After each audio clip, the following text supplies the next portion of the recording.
Good afternoon, everyone. I'm Susan McGuire, Director of Professional Development at ACCE.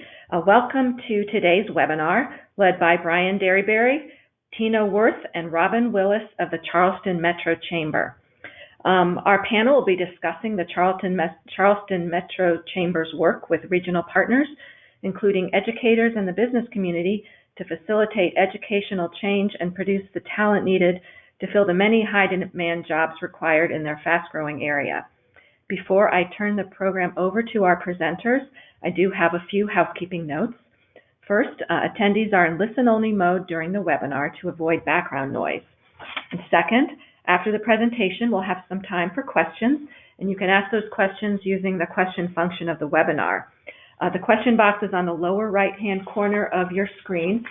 Just open up the little box that says questions and type it in, and I'll read the question to our presenters after their presentation. You can feel free to type in questions during the presentation as you think about them, and again, after they're done, I will read them out. If we don't get to your question and you've typed it in, we will contact you afterwards, or you can feel free to contact the presenters offline, and they will have their contact information in the presentation. And third, this webinar is being recorded, and it will be up on the ACC website on the ACC University webinar page no later than Monday, May 13th. So with that, I would like to introduce our speakers today. Brian Derryberry is completing his 34th year in the chamber profession, having started his career at the Greater Cincinnati, Ohio Chambers as the Greater Cincinnati, Ohio Chamber State Lobbyist, and then serving as the president and CEO of the Middletown, Ohio Area Chamber, Catawba County, North Carolina Chamber, Wichita, Kansas Metro Chamber, and currently the Charleston, South Carolina Metro Chamber of Commerce. The Charleston Metro Chamber is one of only 13 out of 7,000 nationally to be a 3-time U.S. Chamber 5-star accredited organization. And it was also ACCE's 2018 Metro Chamber of the Year. Brian and his wife Gail live in Mount Pleasant, South Carolina, and are proud parents of 3 adult children, Sarah, Claire, and David, and adoring grandparents of Madison and William. So welcome, Brian. Tina Worth is Senior Vice President of Talent Advancement for the Charleston Chamber, joining the organization in August of 2018. Prior to that, Tina was Vice President of Workforce Development for the JAX Chamber in Jacksonville, Florida, where she oversaw the expansion of regional career academies, created work-based learning experiences for students, and launched Earn Up, the region's college attainment collaboration. She's been working in youth and workforce programs for 20 years and is enjoying her new home in the Low Country. Robin Willis has been with the Chamber 5 years and came to the Chamber from the Charleston IT company Good Done Great. Under her tenure, the Career Academy program has grown significantly, along with several business educational partnerships supporting the preparation of career-ready students. She's a 2018 ACCE Education and Talent Division Fellow. Robin has 2 sons and lives in Mount Pleasant. So welcome all of you. We really appreciate the opportunity you're providing today to share information on your programs. And at this point, I will turn it over to you. Great, Susan. Thank you very much. Everybody, I'm Tina Worth, and I'm going to walk us through quickly what we're going to be covering in today's webinar, including an overview of the Chamber and Charleston markets, just so you sort of get a sense of place. Brian will do that for us, and also share the story of why we kind of doubled down on talent several years ago. Robin and I are going to walk through our talent advancement platform. We've organized it via 3 strands, which we'll be talking about, and then sharing some of our success measures in terms of how we're measuring the effectiveness of what we're doing, and then ultimately how we're looking ahead to continue to advance the talent platform for our organization. But with that, I'd like to turn it over to Brian to sort of give us an overview. Good afternoon, everybody. We're thrilled to be talking about something that's in the forefront of every business owner, every CEO's mind, and that's talent and how to develop it. I want to talk a little bit about our market first. We're the 74th largest metropolitan market in the United States, right at 800,000 people. Last year, in the last 5 years, we've been 16th in job creation, with more than 50,000 net new jobs. We're projecting 35,000 additional jobs over the next 3 years. We're the 14th fastest growing MSA in the United States at 38 people a day, and by 2029 we'll be at 1 million people. A little bit about our chamber. We were founded in 1773. We're the oldest continuing operating municipal chamber in the United States. We have 1,600 business members that represent 160,000 employees in our metro area, 37 full-time staff. We're chamber only with our economic development organization and CVB external to the chamber. And the primary concentration of all of our efforts is to advance our region and to increase the wealth and well-being of every Greater Charlestonian. You see Accelerate Greater Charleston on the screen. A decade ago, our board of directors made a conscious decision to look at how to scale our region's capacity with regard to all the growth we were experiencing. And that's when we initiated Accelerate Greater Charleston. The original program had 102 investors committing $800,000 a year to 3 platforms: talent development, government relations, and innovation.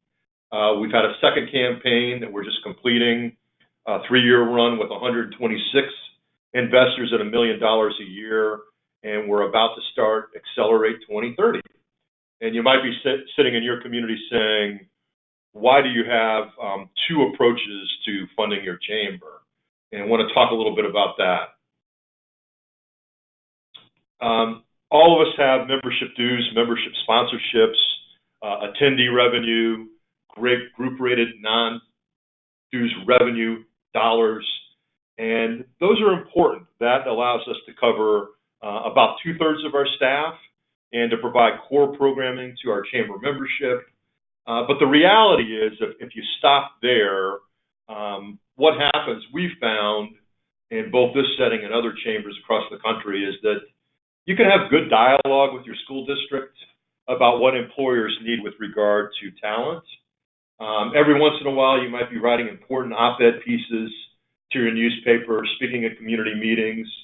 But at the end of the day, it's hard to get a lift when the bulk of your staff is focused on serving your chamber membership. So what you end up with in your membership and your business community is what we call the angry customer model. So that business owner or that CEO, they kind of pound their hand in their fist and say, we need better students in our community. I need better students for employees. And you really can't effectuate a lot until you go deeper, and that's what Accelerate Greater Charleston has allowed us to do. We'll have shortly 4 full-time people that focus primarily on talent every day. That's where they expend their energy. We produce seminal research, which Tina and Robin will talk about in a little bit, framing the program for our metro area with regard to what we need today and what we need in the future. We provide a number of experiences for students that expose them to career opportunities that they might not normally think about. We have a tremendous career academy program with outstanding business and education leaders leading the program for the region. And it's an active leadership model. How do we address needs that are right in front of us and also look medium and long term?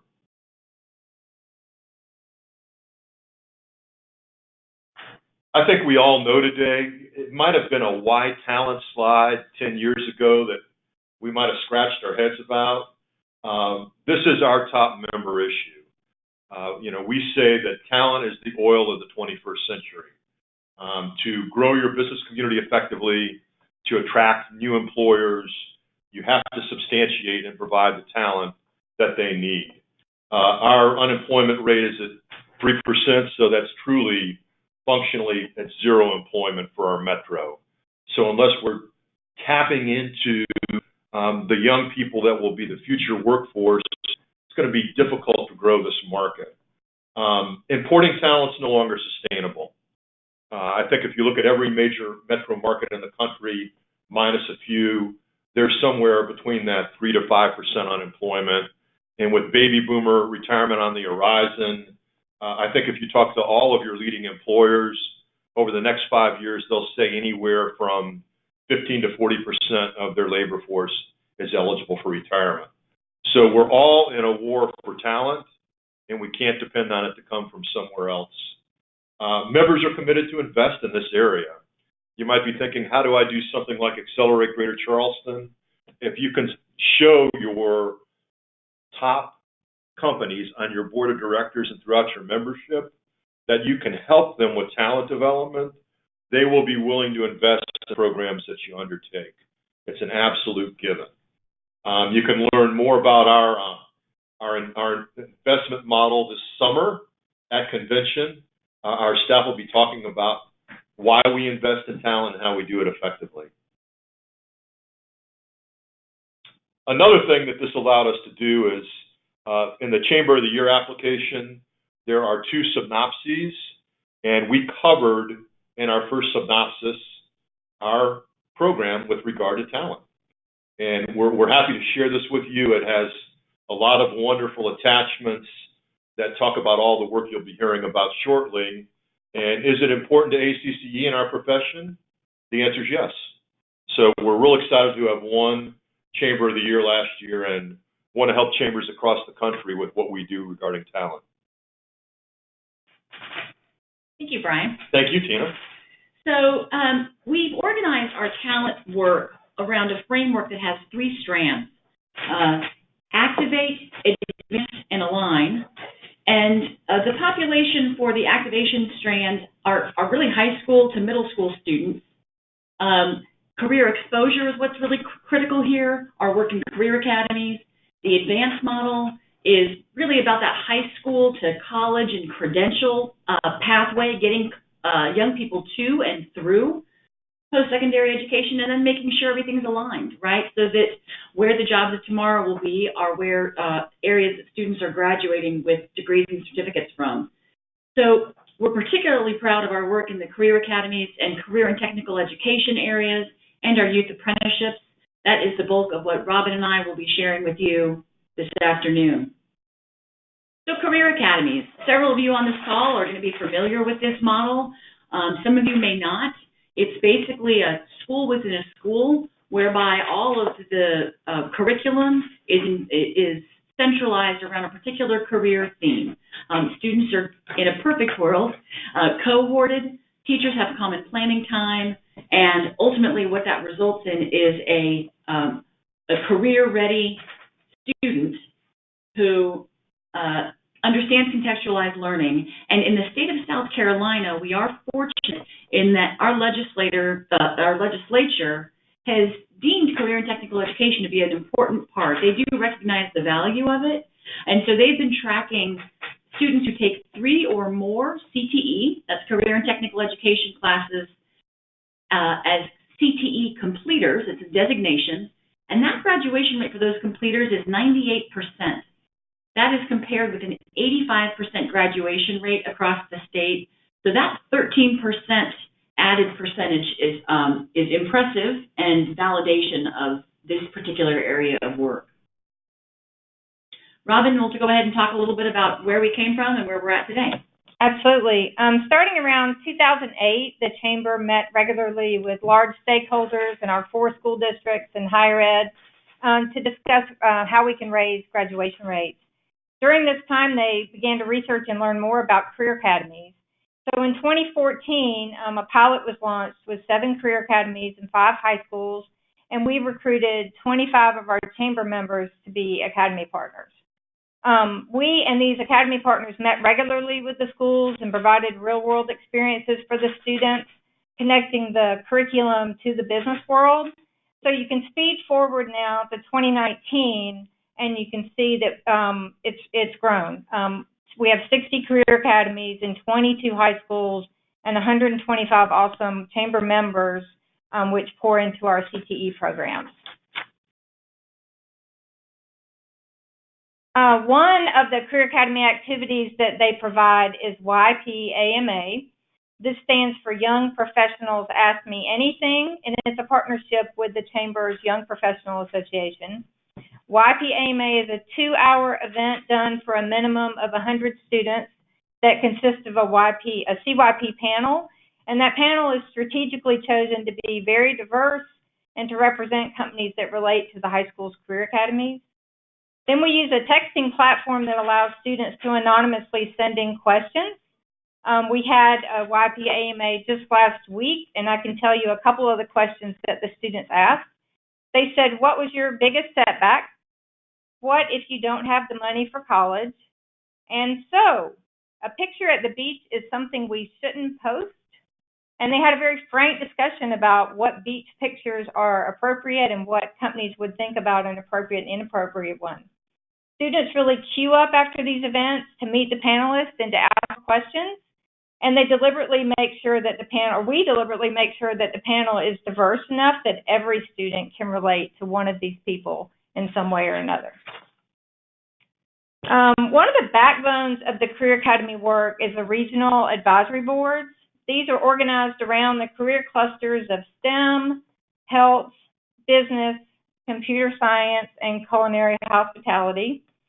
We invite them to meet as one group 3 times a year in meetings that we call all academy events, and then we ask them to meet twice individually. These advisory boards are made up of the academy partners who are chamber members, the school district leaders, teachers, and ourselves, and this is really where the work of planning these capstone projects is done. This is a pretty large group of people that we manage over the course of the school year. So to bolster and facilitate better communication, we invested this year in an online platform called Basecamp.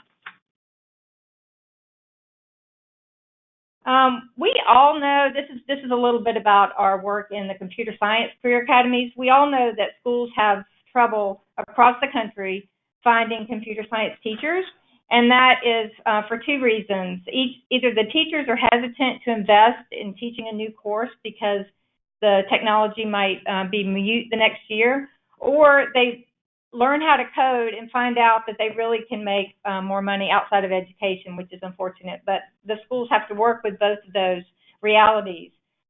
Teals is a Microsoft philanthropy that stands for Technology, Education, and Literacy in Schools, and its tagline is Computer Science in Every High School, which aligns perfectly with the mission of the Chamber. Teals helps to grow schools, helps to build sustainable computer science programs for high schools. So 5 groups of volunteers will share the teaching in one course every day of the school year, and the teacher learns alongside the students.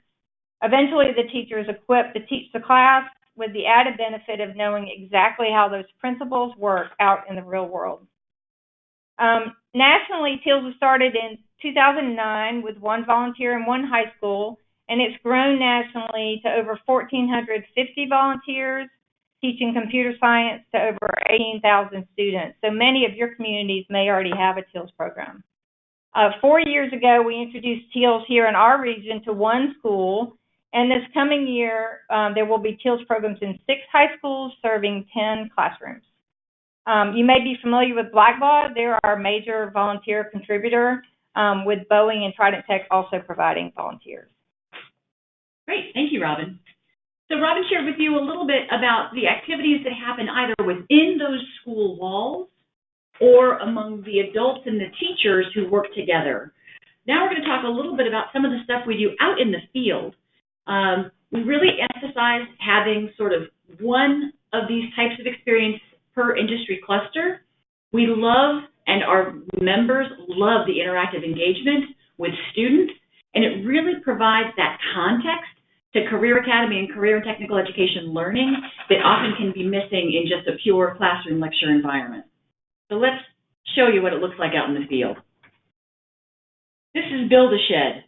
Students interested in construction get coaching from a general contractor in a period of time leading up to this Shed Build Day. We just had one last Friday. It is so exciting. Teams of students led by a coach have one full day to build an 8 by 11 garden shed, and it is tremendous to watch.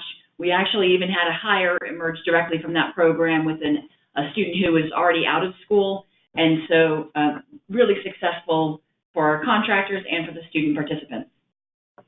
Bridge walks. For those of you who've had the pleasure of visiting our fine city, you know that the iconic Ravenel Bridge that spans the Cooper River is a beautiful bridge, and we take out engineering students along with engineers, some of whom actually were involved in the design of the bridge, and talk to them a little bit about the design concepts, the logistics, the manpower required to produce such a modern marvel. And really on that bridge is sort of where engineering comes alive for students, and as well as for our volunteers who get a chance to get out of the fluorescent lights of their office.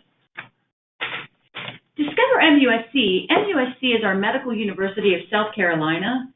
It is a large university and operating hospital, and they had a representative serving on our health advisory board who said, hey, students don't understand that there's a lot more than just nurses and doctors in hospital systems. What can we do to expose them to this opportunity? And this past year alone, we just got the statistic in yesterday, more than 600 students had the chance to experience all of the various occupations happening within health careers. So a very impactful program there. So let's talk a little bit about sort of some of the numbers and the success metrics for those activities that we just shared. With Career Academies, our volunteers have donated more than 4,500 hours this school year, and more than 1,000 students were impacted by some type of chamber-led program similar to the ones we just demonstrated to you, including locally. Robin shared with you the Teals statistic of 1,450 in terms of the number of volunteers.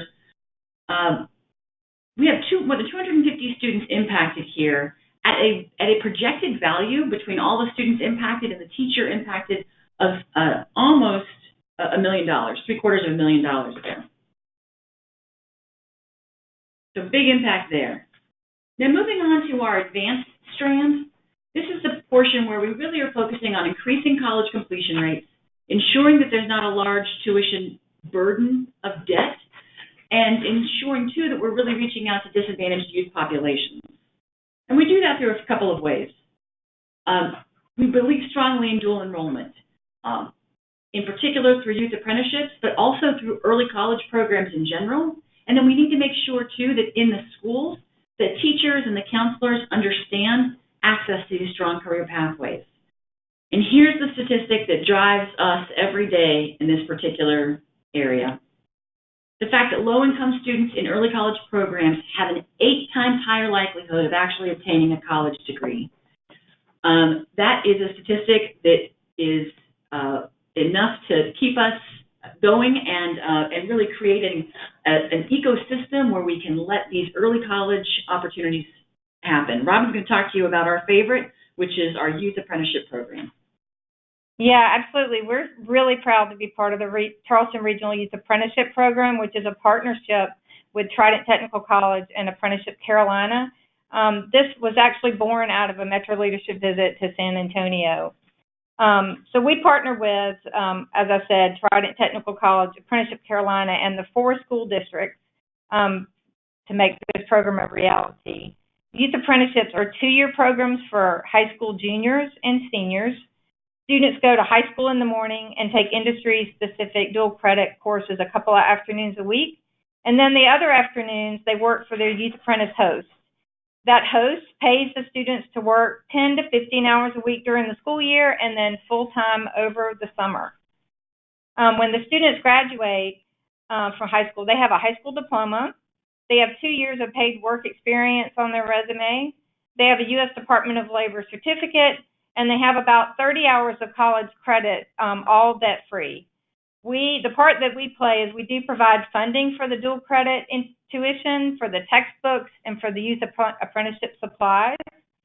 The cost for the program is about $2,000 a year per student here in our region, and remember, that's a 2-year program. So to date, there have been 232 youth apprentices served so far, and this year we currently have about 92 out on the field. And one of the most exciting parts of this program is that there are 17 pathways. All of these pathways represent high-demand careers that align with our talent demand study. The program has received national attention, and the U.S. Department of Labor considers it a national model. Dr. Amy Firestone says about it, "I call this region the Center for Innovation when referring to the youth apprenticeships in this country." We're really excited that the program provides such an opportunity for any level of students. Students can do anything they want after they complete the program. They can go straight to work. They can work at Trident Tech and finish off their associate's degree, or they can go on to a four-year school. We've already got examples of some of those host companies finishing out, helping to pay the rest of their education. So this is just a few of the companies that are certified by Apprenticeship Carolina to hire a youth apprentice. Because there's 17 pathways, this program serves a wide range of chamber members. So we're not just serving the manufacturers with this program. You can see one of the logos there is Hendrick Automotive. They have 11 locations in our region, and they'll hire 10 youth apprentices this summer, all of whom will expect to make $30,000 when they get out of the program as an auto tech. That's great. Yeah, thank you, Rob. Well, so the other portion of our work in this area is really around kind of advocacy.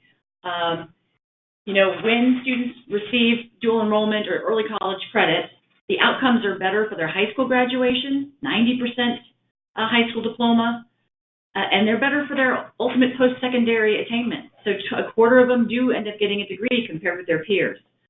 We felt this issue was so important that we included it as part of our legislative agenda and legislative priorities for this session. The good news is that some funding in this area moved forward legislatively. We have a 2-year legislative session, so that has just come to a conclusion, and it's looking optimistic for next year, but that would provide specific line item funding. For those of you on the call, many of you are in states where you're very fortunate to have line item appropriation for dual enrollment expenditures in terms of tuition and those costs. We do not have that yet in the state of South Carolina, which honestly, to the point Robin made earlier about having Apprenticeship Carolina in the marketplace, it really is it's our next opportunity to really bring this to scale. We've got the right infrastructure in place. We just need a funding model that allows us to come up to scale.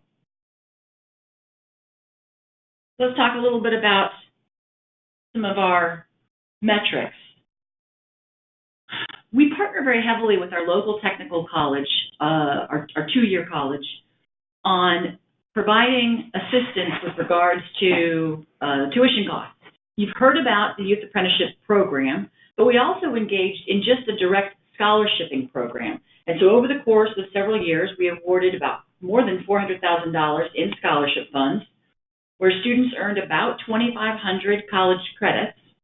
We were pleased with the fact that 72% of those students who attempted a course completed the course, particularly given the fact that there was an emphasis placed on selecting students with a 2.0 to 2.9 GPA, students who might have been coming from Title I schools. That represented about a third of the group, and almost half were the first in their family to attend college. And you'll see here that we had a good racial diversity. And in the case of the gender diversity, it does skew male, but our college partner was very happy with that because they do have a majority female on-campus population, and so they were just fine with that particular emphasis. Where we were frustrated with this, and we think it's important to share what works and what doesn't in a particular environment, is year-over-year persistence was a struggle for this population. We really didn't get the completion rates we were looking for overall, and when we compare it with the completion rates and the successes we experienced with our youth apprentices, we began to understand what that particular missing piece was. So we'll talk about that in a moment, but here are the success pieces that we saw. 82% of students having an A, B, or C, more than a third of them continuing on to education. So the Youth Apprenticeship Program is not a it is not an end. Several students move on to a 4-year degree. So 103 students have completed to date which represents a 65% completion rate. There's the demographics for you here. And that 65% completion rate, for those of you who are in this work, for a college completion rate, that's quite high. The college was happy and willing to share with us the fact that it was slightly greater than a two-time it was slightly better than 2 times the completion rate of peers taking similar programs at that same college. So we were very pleased with that, and really in sitting back to analyze the key difference, the difference between just scholarshiping a young person and the youth apprenticeship model is there is a mentor on site at the workplace. There is a reason and a purpose for the learning that young people can understand translates to a living wage and to a successful future. So there's just that extra draw made all the difference. And the final strand of the 3 is this alignment piece. We need to engage our business community as partners in workforce development. We do so in the following ways. There to the right, we have a talent advancement cabinet. We also have our top human resources executives come together in market for a professionals network. We love the very frontline intelligence they provide us. They love that we provide them with a relatively safe, vendor-free environment to connect on issues and not get too much interference from vendors. And Robin spoke to the Career Academy boards. The other thing is we really produce research and products that relay key data to students and educators in the community, and people really embrace those products. And that's through our Center for Business Research.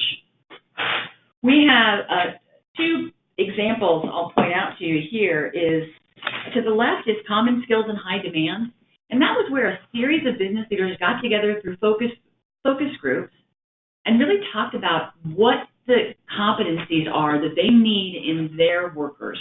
And that's with sector by sector, with what are the foundational skills, what are the leadership skills, what are the advanced skills. And by the way, of course, you can't have any kind of conversation like that without talking about what are the soft skills. And so all of that was detailed, outlined industry by industry, and it was so highly embraced by our Region's 4 superintendents that they have actually formed a group, a steering committee, to figure out how to walk that back into their curriculums so that students are graduating prepared. And then our talent demand study is released every other year, and that provides information that really drives a lot of what our colleges are standing up as programs. This is such a powerful tool and has such reach that in the 2 years since the last update, when we just did this most recent update about a half a year ago, we had noticed that there were 30 more STEM degree programs in the field than the last time we did it in response to the demand. I have seen this report tacked on bulletin boards in classrooms and loved on and thumbed over by students so that they can understand where tomorrow's jobs will be. So, where do we go to continue to accelerate? Today, we're able to measure the percent graduating college and career ready, the percent graduating with industry credential and college credit. But some of the stuff we really need to measure are things like soft skills training and mastery of those skills. What are our academic outcomes beyond high school? What are career outcomes beyond high school? Those particular things need to be captured. We know, and you know, that sometimes getting systems to talk across one another to get you the data you need can be very, very difficult. We are on the verge of some exciting things in that area, and have partnered with some local organizations to get that. But everybody's on the struggle for this. We are starting to develop that longitudinal data set that we were very proud to share with you this afternoon. And so, to wrap things up, we are, as Brian mentioned, we are in the process of beginning to launch our next iteration of the Accelerate campaign. We'll have some leaders that we engage in that work who will reach out to our full membership to invest. We are pursuing the notion of employer-endorsed career pathways. We know that showing people the options to exit on and off an educational pathway into employment stops along the way is sort of that lifelong learning model that we want to embrace. We want to increase the career capstone opportunities so that in every one of our targeted industries, we have that hands-on experience. And then we also want to do what we can to ensure that the emerging leaders of tomorrow have a chance to engage on important platforms in the region. So we'll be looking at expanding our Leadership Charleston program into a high school population as well, and offering some scholarships to ensure that we've got a great student body on an annual basis. Because the bottom line is we need to be responsive to the marketplace. We need to be ahead of the curve in terms of advancing the region's emerging talent. So that's our plan to get there. Thank you for listening to our content. You've got our contact information here, and we certainly welcome any questions you might have for us. All right. Thanks, guys, so much for that great presentation. So much good information, and I know we have some questions for you to follow up. So let me see what we have here. Okay. The first one is for Robin. With the Teals program, Teals program, did you get pushback from other organizations such as Junior Achievement since they are similar concepts? No pushback. No, the only hard part about Teals is really finding those volunteers. It's a very heavy lift. It's a heavy 5 hours a week is a lot to ask for a volunteer for an entire school year. No, it took a couple of years once we introduced the schools to it to actually get a program in place. It took about 3, but since then we've added 1 or 2 schools a year. Yeah. Okay. Can you discuss what your business recruitment work looks like? How do you get businesses on board, engaged, and potentially hiring interns and apprentices? Really, we do a lot of asking. We have members who really want to find relevant ways to pour into the schools and into the teachers and into students and into our community. So that is not the problem. Sometimes it's just finding the right fit that fits their time needs, their their personnel needs that they have throughout the company. Sometimes it's a matter of just getting somewhere during the day. We're a big metro region, so sometimes we have a little bit of traffic during the day. But businesses really want to engage, so if you do a lot of asking, you'll get a lot of companies. The other thing I want to piggyback on that, Robin, is, I think it's really important, too, that the personal ethos of your chamber's leadership, of your chamber's president and CEO and chairperson is invested in talent. Because if your members and board members recognize that it's important to the organization, they'll lean into the work as well. And I have seen at this chamber in particular, CEOs of large companies engage at subcommittee levels on events because they understand the importance of it. So I think that communicating that's important. If it's sort of an afterthought, your members pick up on that as well. I think another bookend to what Robin and Tina have shared. Annually, we do 300 what we call annual partnership meetings. So we're sitting down with the business owner, the CEO, and some companies, the whole C-suite, and we're talking about their specific needs. And once we hear those needs, if they're around talent, we're able to say, how about growing your own? So if you're interested in our youth apprenticeship program, if you're interested in our career academy programs, that serves as a nice bridge. So my strong encouragement, if you're not getting what you need from your business members, is to start an annual calls program. When we complete all 300 of those calls, we develop a tailored engagement plan. So if you're company X and you say, talent's important to me, we're connecting that business leader or team directly to Tina, Robin, Susie, and our talent platform. So you have to create the conversation. Okay. Question about the apprenticeship program specifically. You said your chamber pays for the apprenticeship program. Is that correct? Is that money something you account for in your yearly budget, or do you pay for that through grants or some other funding source? We talked early on about the Accelerate Charleston program. This time our goal is $1.2 million. Somewhere around 48 to 52% of that $1.2 million will go to our talent platform. Out of those dollars, we're able to provide the funding to pay for the student apprentice in their 2 years in the program. So it stands outside of the general chamber operating budget, and it's derived through the Accelerate Greater Charleston fundraising. Okay. Next question is, let's see, how did you work to get HR reps brought into meeting to discuss issues? Yeah, I'll tell you, in my experience, human resources professionals are sort of tricky people. They have more crises come up than your typical leader. There was an institutional group that had been around for some time that was specifically around our manufacturers and the fact that we're a right-to-work state and wanted to keep it that way. And we've got a low amount of union activity, so it was individuals coming together to talk a little bit about how to create a happy and engaged workforce.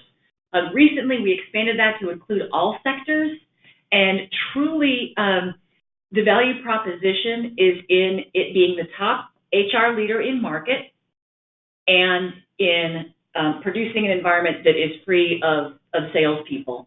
Those are two really big sellers. We generally have some kind of a content expert for the first third of the meeting, and then everything else is just roundtable discussion.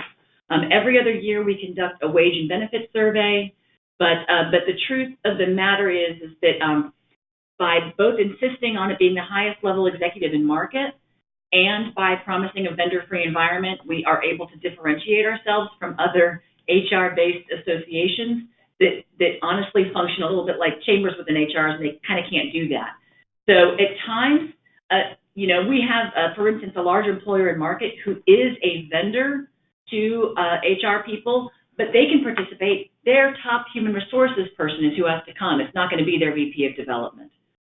I think another thing we've learned, I think inherent in the question, is sometimes the beauty of the chamber being a sane center, SANE, for vital conversations in the community. That comes right out of the Horizon study. These people come to the plate as friendly competitors, and I emphasize and underscore friendly. They all have very comparable problems, and they want to get the problems out on the table, and it's not like, oh, I'm worried that Boeing is going to try to steal my Volvo employees. It's more of, how do we grow the region's talent? What are the strategies for talent development and assimilation? So they're bringing best practices that they utilize, and then sharing those and encouraging other employers with HRD teams there to take advantage of them. Okay, thank you. A question about leadership graduates. How are your leadership graduates involved? Some clarification on the question. Is it a question about if our Leadership Charleston alumni are active in our talent platform?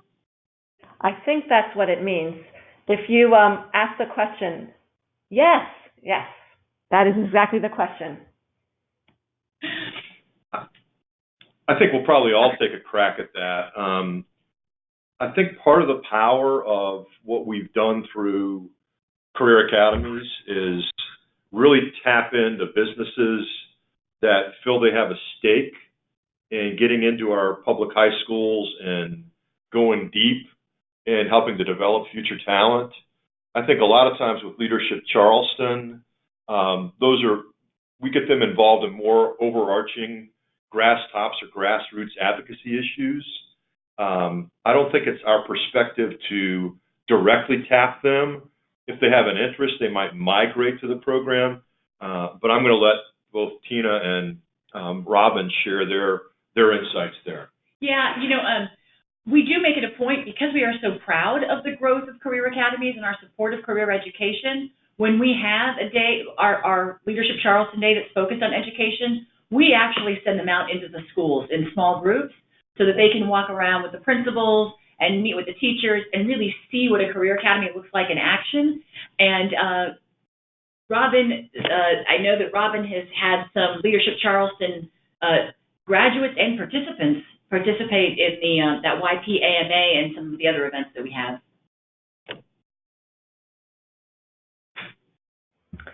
Okay, thank you. How many people on your staff are dedicated to this work?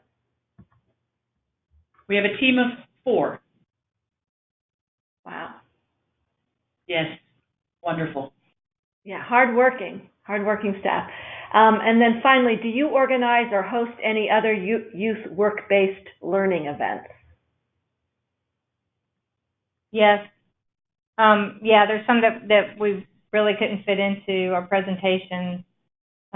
We organize job shadows, participation in area events where, so our culinary students will often engage in, if there's large-scale fundraisers, they will serve as front of house and back of house support. Mm-hmm. Lots of career path panels that come to school and talk about just their specific subject matter expertise. So, yes, there are more work-based learning activities that we participate in. And we're also active in a joint call with the mayor of the city of Charleston to encourage our members to reach out and employ youth over the summer. We know employed youth have a better employment outcome 10 years out. And so we are calling upon our membership to employ 1,000 young people over the summer. Okay. Well, thank you so much. That is all the questions that we have right now. Just a reminder that the webinar was recorded or is being recorded, and we will post it on the ACCE webinar page on our website no later than Monday the 13th. And you can get to that by clicking on the professional development at the top of our website, and then following the clicking on webinars, ACC webinars. So that'll be on in just no later than Monday. Brian and Tina and Robin, thank you so much for your presentation and all the great information. Thank you for answering those questions, and thank you everyone for your participation in the webinar today. Our next ACC University webinar will be on Wednesday, May 21st from 3 to 4 p.m. East Coast time, it is going to be on the fundamentals of development. Are you new to building relationships with foundations and other funders? Come learn about helpful tools for fundraising and develop a plan for your next steps. This webinar will feature David Rattray, the Executive Vice President of the Los Angeles Area Chamber, who's been raising money for programs and staff from foundations for 20 years. You can register for this webinar on our ACC events page, which you can get to by clicking on Professional Development again, hovering over events, and navigating to and clicking on upcoming webinars. So thank you again to all of our panelists for taking the time to present today's webinar. We really appreciate it. And thank you to everyone for your participation and interest. Wishing everyone a great afternoon, and we will see you on the next ACC webinar. Bye-bye.